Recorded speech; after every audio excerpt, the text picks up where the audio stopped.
The easiest way to ruin a steak is by overcooking it. And if you're like me and only enjoy them on occasion, it can be pretty hard to develop a feel for the perfect temperature. In this video, I'm going to show you an alternate, foolproof technique that doesn't require any special equipment other than a meat thermometer. And if you watch to the end of the video, I'm going to show you how to make a killer pan sauce to finish that steak with.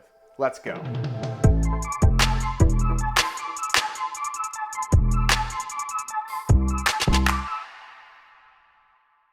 The method we'll be using is called the reverse sear.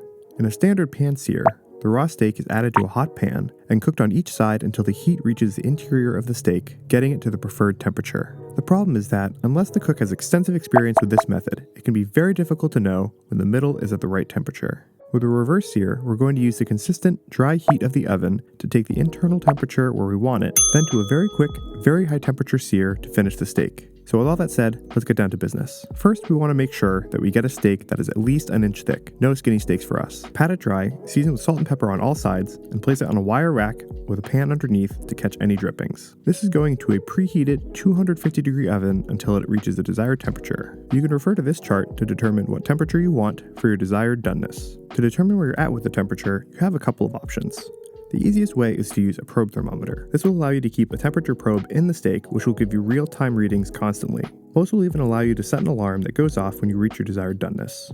The other way is by using a standard instant read thermometer, which means you'll need to check the steak incrementally. Just be careful with this because the temperature does not rise in steady, linear increments, so be sure to check regularly after 18 to 20 minutes. While you're waiting, you can prepare for the sear, which is pretty fast-paced, so you'll want to have everything ready to go. Grab a nice big knob of butter, a whole clove of garlic, and a sprig of fresh herb like rosemary or thyme.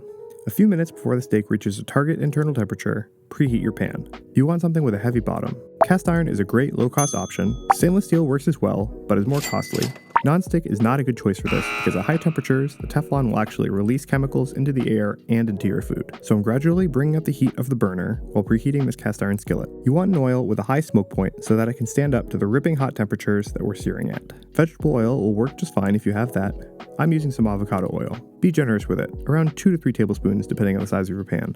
The oil will help conduct heat from the pan to the surface of the steak, which is important because it won't be in the pan for very much time. Okay, now our steak is registered right where we want it, our pan is smoking hot, and it is time to sear. Put the steak in the pan and press it down just a little to ensure there is good contact to the surface. Let that sit for about 60 seconds without moving it at all. Just let it sit there.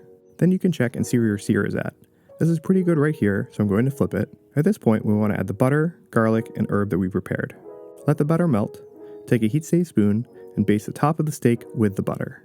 We're going to do that until the second side is fully seared. Now that the cooking is done, we're going to let the steak rest. There are some people who say this step isn't necessary with a reverse sear, and maybe I'll do a test on that later, but today I'm not going to risk it. I'm going to drain some fat from the pan first because what we have here is a little too much. Then I'm going to add some shallots and let them cook over a medium heat for about 2 minutes. We want them just translucent before we add the white wine. Use the wine to deglaze the pan, scraping up the bits of steak from the bottom of the pan.